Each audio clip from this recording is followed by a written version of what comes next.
ஆண்டவராகிய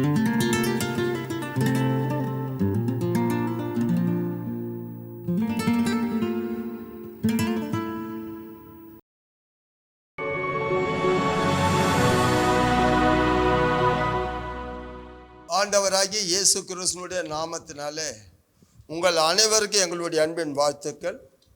தினம் ஒரு வாக்குத்தத்த நிகழ்ச்சி மூலியமாய் நம்ம ஒவ்வொரு நாளும் தேவ சமூகத்தில் காலையில் ஆண்டவர் இன்னைக்கு என்னோடு என்ன பேச போகிறார் என்று ஆவலோடு எதிர்பார்க்கிறோம். லூக்கா புத்தகம் 14வது அதிகாரத்தில் 18வது வசனத்தை வாசிக்க கேட்கலாமா? அவர்கள் எல்லாரும் போக்கு சொல்ல தொடங்கினார்கள்.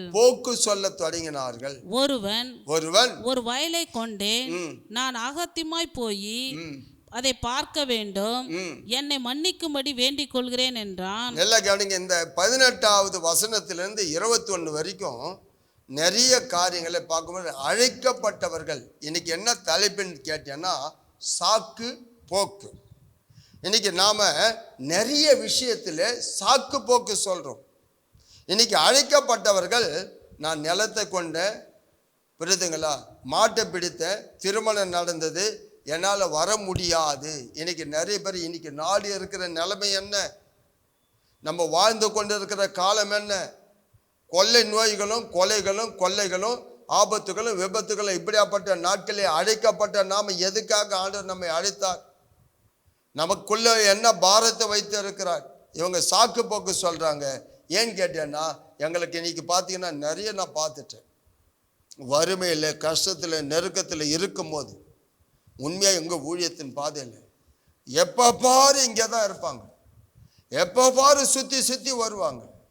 அதே அந்த குடும்பம் ஆசீர்வதிக்கப்பட்ட உயர்த்த பிறகு பார்க்க முடியாது.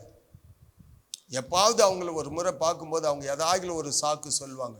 நான் இங்கே போயிட்டேன், அங்கே போயிட்டேன், என்னால் வர முடியல, ரொம்ப வேதனையாக இருக்கும். அப்போ நேற்று இன்னைக்கு நிறைய பேர் அப்படி தான். வேதத்தில் இங்கே யோவான் புத்தகத்தில் 15வது அதிகாரம் 22வது வசனம் வாசிக்கலாம். நான் வந்து அவரிடத்தில் பேசாது இருந்ததானால் அவர்களுக்கு பாவம் இராது. நான் வந்து அவர்களிடத்துல பேசாம இராமல் இருந்த அவர்களுக்கு என்ன இருக்காது? பாவம் இராது. இப்பொழுதோ தங்கள் பாவத்தை குறித்து போக்கு சொல்ல அவர்களுக்கு இடமில்லை. நான் வந்து அங்க பேசுறேன், அவங்க கிட்ட பேசுறேன், தினம் பேசுறேன். இப்ப கூட ஆண்டவர் வசனத்தோடு பேசுறார். ஆனா நீங்க போக்கு சொல்லுவதற்கு வாய்ப்பே கிடையாது. உங்களுக்கு சத்தியம் தெரியும், உங்களுக்கு எல்லாமே தெரியும். ஆனா நீங்க போக்கு எல்லாம் சாக்கு போக்கெல்லாம் சொல்லக்கூடாது. நம்ம எதுக்கு பிடிச்சாரு, எதுக்கு அழைச்சாரு, கொஞ்சம் யோசித்து பார்க்கணும். நம்ம என்ன செஞ்சு கொண்டு இருக்கிறோம்? அந்த லூக்கா புத்தகம் 18வது அதிகாரத்தில் நீங்க மறுபடியும் அந்த 19வது வசனம் வாசிங்க. வேறு ஒருவன் 5 ஏறு மாடு கொண்டேன், 5 ஏறு மாடு கொண்ட அதை சோதித்து பார்க்க போகிறேன். பார்த்தீங்கன்னா கார் வாங்கிட்டாரு, அவரால் இப்போ என்ன பண்ண முடியல, வீடு வாங்கிட்டாரு, வேலை கட்சிச்சு, புரியுதுங்களா? இப்படி எல்லாம் லைனாக சொல்லிகிட்டே போகலாம். அதனால் வீடு இல்லாத போது ஆண்டவர் சமூகத்தில் விழுந்து கிடந்த, கார் இல்லாத போது, வசதி இல்லாத போது, வேலை இல்லாத போது ஆண்டவரே கதின்னு கிடந்து, இப்போ எல்லாம் வந்துடுச்சு. அதனால் சாக்கு போக்கு.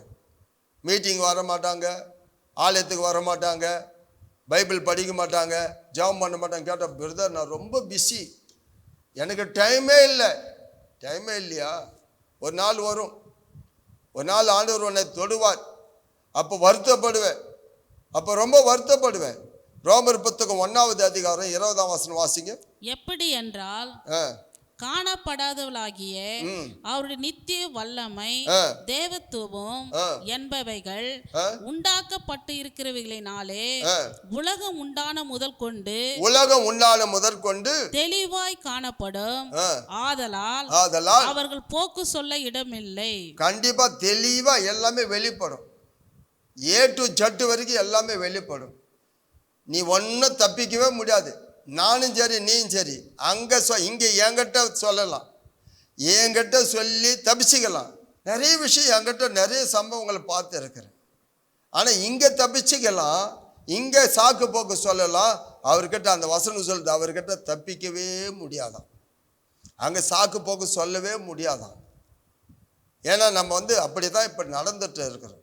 எதுக்கு எடுத்தாலும் எதனா ஒன்று, சும்மா ஒன்றுமே இல்லை, சும்மா தலைவலி, ஐயோ என்னால் முடியல, உண்மையிலே சொல்கிறேன், இன்னைக்கு நம்ம கொஞ்சம் யோசித்து பார்க்கணும். அதில் 2ஆம் அதிகாரம், ரோமர் 2ஆம் அதிகாரம் 1ஆம் வசனம் வாசிக்கலாம். ஆகையால் மற்றவர்களை குற்றவாளியாக தீர்க்கிறவனே, நீ யாரானாலும் சரி, போக்கு சொல்ல உனக்கு இடமில்லை. நிச்சயமா சொல்ற, நீ போக்கு சொல்ல இடம். மற்றவங்களை பத்தி பேசணும் அன்னைக்கு, ஆனா இன்னைக்கு நீயே அந்த தப்பு பண்ற. அவங்க இது பண்றாங்க, அதை பண்றாங்க, அதை செய்யல, இதை செய்யல, நாங்கெல்லாம் கரெக்டாகிறோம். இன்னைக்கு நீ அந்த தப்பு பண்ற, நீ அந்த மாதிரி சாக்கு போக்கு சொல்லுங்கிற. அன்னைக்கு கரெக்டாக இருந்த, அவங்கள பற்றி சொன்ன, அவங்க இங்கே பார்த்தீங்கன்னா வர்றதுக்கு பிடிக்கல, அவங்களுக்கு நேரம். அப்படி கிடையாது. இன்னைக்கு நீ அந்த தவறு செஞ்சுட்டு இருக்கிற, சாக்கு போக்கு சொல்லிட்டு இருக்கிற. இங்கே போகிறது அங்கே போகிறது, எனக்கு டைம் இல்லை, ஆண்டவர் சமூகத்தில் ஜெபிக்க நேரம் இல்லை. 24 மணி நேரம் கொடுத்துக்கிறார், கொஞ்சம் ஆண்டவர் சமூகத்தில் நிற்க நேரம் இல்லை பிரதர். நிறைய பேர் நான் பார்த்துட்டேன், என் வாழ்க்கையில் ரொம்ப வேதனைப்படுவேன் நான். மத்தேயு 22ஆம் அதிகாரம் 3ஆம் வசனம் படிங்க. அழைக்கப்பட்டவர்களை கல்யாணத்திற்கு வர சொல்லும்படி அவன் தன் ஊழியக்காரரை அனுப்பினான். அவர்களோ வர மனது இல்லாதிருந்தார்கள். அவர்களோ வர மனசு இல்லை. அதாவது உண்மையிலே உனக்கு மனசு இல்லை, அதனால நீ சாக்கு போக சொல்ற. உனக்கு அப்போ மனசு இருந்தது, ஆனால் கரெக்டாக அந்த, ஆனால் இப்போ என்ன பண்ணுகிற, மனசு இல்லை. அதனால தான் இன்னைக்கு என்ன தலைப்புனா, சாக்கு போக்கு சொல்லாது. ஆண்டவர் உன்னை அழைத்து இருக்கிற நோக்கம் என்ன, ஆண்டவர் உன்னை கொண்டு செய்ய வேண்டிய காரியம் என்ன. அதனால தயவுசெய்து சொல்கிறேன், இன்னைக்கு உன்னை கொஞ்சம் யோசித்து பார், உன்னை சோதித்து பார்.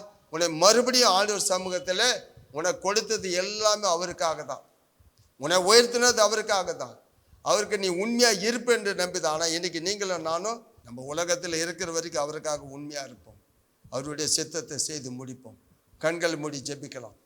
மகா இரக்கமும் கிருபை நிறைந்தவரே, நேற்றும் இன்றும் என்றுமே மாறாமல் இருக்கிறவரே, ஆண்டவராகி இயேசு கிறிஸ்துவினுடைய நாமத்தினாலே ஆத்துமாவை ரட்சிக்க வந்த ராஜாதி ராஜனே, காலையில் இந்த அதிகாலையில் ஆண்டவர் நீர் எங்களோடு பேசினீர். உண்மையிலே ஆண்டவரே, நாங்கள் இப்போ வசதி வந்த பிறகு, சுகம் கிடைத்த பிறகு, வேலை கிடைத்த பிறகு, வீடு கட்டின பிறகு, கடன் மாறின பிறகு, ஆண்டவர் இன்னைக்கு ஆண்டவர் அன்னைக்கு இருந்ததை போல எங்களால் இன்னைக்கு இல்லாத காரணத்தினால, நீங்கள் சாக்கு போக்கு நாங்கள் சொல்லுவதனால இன்னைக்கு இந்த வேதத்தில் மூலியமாக எங்களோடு பேசி இருக்கிறீங்க. இனி நாங்கள் ஆண்டவரே, எங்களுக்கு கொடுக்கப்பட்ட ஊழியத்தை, எங்களுக்கு கொடுக்கப்பட்ட காரியத்தை நாங்கள் ஒழுங்காய் நீ ஆண்டவர் உமக்கு பிரியமாய் செய்து முடிக்க எங்களை அர்ப்பணிக்கிறோம். இனி நாங்கள் சாக்கு போக்கு சொல்ல மாட்டோம். ஆண்டவர் உமக்கு பிரியமாய் உம்முடைய சித்தத்தை செய்ய எங்களை அர்ப்பணிக்கிறோம். மீட்பர் ரட்சகர் இயேசுவின் நாமத்தில் ஜெபிக்கிறோம் நல்ல ஆண்டவரே.